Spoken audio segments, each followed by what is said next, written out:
Hey everyone, it's Gamefruitpulp and welcome back to another Building Toronto video.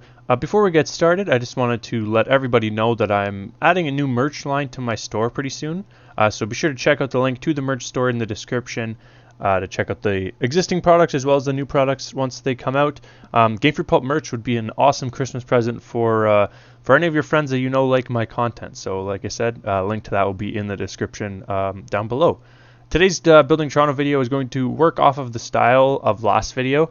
So if you missed last video, be sure to check that out. I recap a lot of the great builds that Storm has done recently, as well as talk about the history of a few of the different builds that he has done and how their builds have impacted the city of Toronto. Today's video isn't going to be centered around any specific buildings, but we'll obviously have some Building Toronto in the background because that's what the series is. But in today's video, I wanted to focus on a topic that I brought up during the last video, and sort of continue with some history about the city. The style of video is something I've really started to enjoy doing, and I hope that you guys are enjoying the more educational style of the video as well, where you come out of the video not just with some level of enjoyment, which I hope you do enjoy, but also having learned something that you didn't know prior to the video starting. So anyways, in today's video, we're going to be talking about some of the history behind the name of Toronto for the city of Toronto, as well as the original origins of the name and where the name came from to begin with.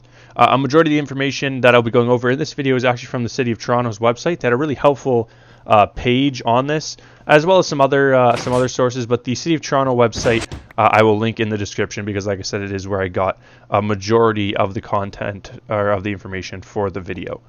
Before jumping into the information provided by the City of Toronto on the name of the city, I want to acknowledge a couple of comments from the previous Building Toronto video.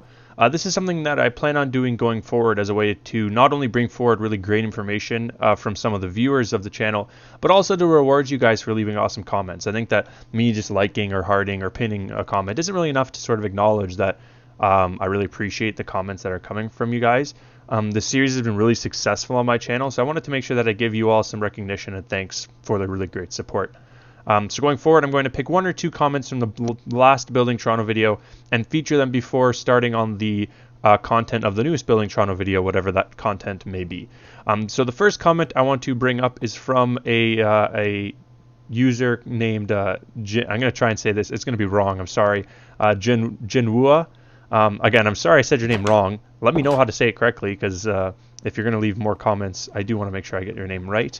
But their comment was that some of the surrounding cities like Mississauga, Ajax, and Etobicoke are all named after Aboriginal groups as well.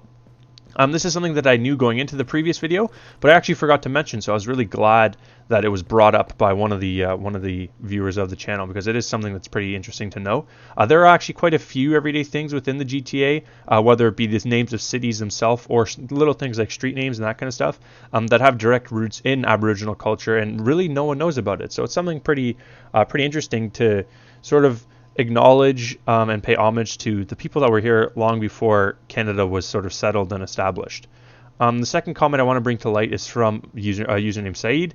Saeed mentioned that the name Toronto comes from the native Takaranto, which they believe is supposed to mean where trees stand in the water. Saeed is pretty much exactly correct in his comment, and in today's video what we're going to actually be doing is expanding on this and going a little bit more in depth about the history of the name Toronto. To fully understand the origins of the name Toronto, we must first look outside of the city limits and back to when the area surrounding the city was being settled into what would eventually become the province of Ontario. The name Toronto first appeared on a map dated all the way back in 1670. The map was created by a French priest named Father René de Brahan de Galigny. The map didn't refer to the area that would eventually become Toronto, but instead referred to what eventually would become Lake Simcoe. It referred to Lake Simcoe as Lac de Toronto.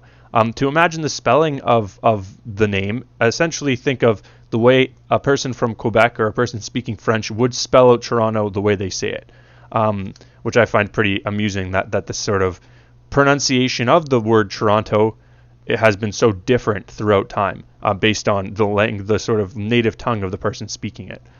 For those of you who aren't familiar with the area of Lake Simcoe is about 1 hour north of Toronto by car, assuming there isn't traffic and assuming basically that you're driving at 3 in the morning because there isn't traffic, because there's always traffic. But Lake Simcoe was called some sort of version of Toronto between 1670 and 1710. The root ront refers to trees in native language, and the in a native language, I'm not sure which one. The original word might have been Takaranto, meaning where there are trees in water. This confirms basically exactly what Saeed commented on the last video. So looking more about at Lake Simcoe in the time, the area around Lake Simcoe was in a constant state of change during the 17th century, with many different Aboriginal groups being forced out and moving into the area. Over the century, the Lake Simcoe region was at one point or another occupied by the Iroquois Confederacy of Mohawk, Oneida, Cayuga, and Seneca people, the Huron, as well as the Anishinaabe group, which includes Ojibwa, Ottawa, Chippewa, and Mississauga peoples.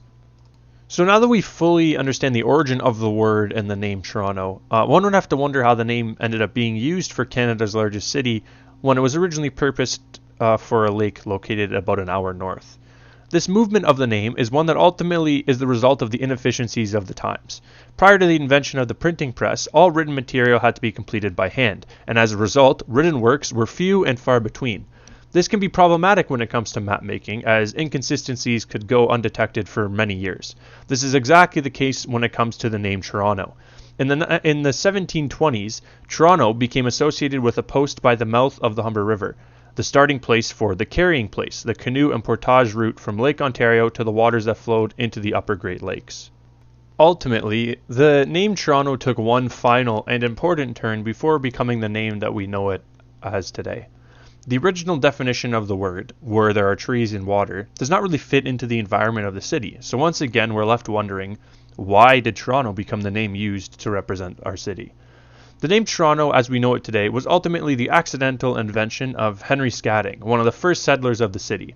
As a quick side note, the original Scatting House is currently on the grounds of Exhibition Place, so if you ever want to go see it, if you go during the CNE, it's really close to the animal building, and you can just kind of go and see the house and see what was considered luxury in those times. It's something that I find pretty interesting. Getting back on topic, Henry Scatting, like many writers of his time, tackled native words in ignorance of the grammar and semantics of the native languages, I should say. Scatting mistakenly connected Toronto, as it is spelled today, with atronton, a Huron verb meaning to be plenty. Ultimately, this is how the name became popularized within the settlement of the area, and the origin behind the name of Canada's largest city being changed from York to Toronto in 1834. So that's sort of the entirety, not the entirety, but a sort of quick summary of the history of the name of Toronto and sort of where it came from. But it's something that I found pretty interesting. I actually learned about it in class and sort of not forgot about it, but forgot I had learned it. And then once it sort of came back to, once I sort of was brought back into the topic, I sort of started remembering bits and pieces about what I was taught. But it was kind of a fun time for me to sort of do the research and read a few different sources, read the City of Toronto website. One sort of myth about this name of Toronto, and it's a myth that's unfortunate because it makes the naming process seem a lot less intricate, is that a lot of people think that the naming of Toronto started with Henry Scatting, and he sort of invented the name from the Huron verb atonronton. I probably am mispronouncing that again. I'm sorry. I try my best, but that's sort of where a lot of people think the name came from, and the main source of the name Toronto. But ultimately, it's sort of like many things from this time period when there wasn't very much technology. It's a very complex and sort of intertwining, weaving sort of term that found its way into the city of Toronto largely by mistake. So it's something I've found pretty interesting, and hopefully you guys did as well. That is going to be everything for this video. If you're new to the channel and you enjoyed, be sure to hit that subscribe button and let me know in the comments what you thought. If you have any other information to add that I didn't cover, I'd love to see it. And aside from that, if you did enjoy, be sure to leave a like and share the channel with some of your friends. Like I said at the beginning of the video, be sure to check out my merch page. Got some merch there. Hopefully some Toronto merch coming soon. I have some plans. I just have to sort of put them into action. And I said this already, but I'll say it again. If you're new to the channel and you enjoyed, please be sure to hit that subscribe button. It's really enjoyable seeing how the series has been received, and it's really great seeing the growth of my channel through this series. So, like I said, hope you guys enjoy. I don't need to drag this on to 10 minutes for 15 more seconds because I don't have ad revenue. So with that, I hope you guys have a good day, and I'll catch you all next time. Have a good one.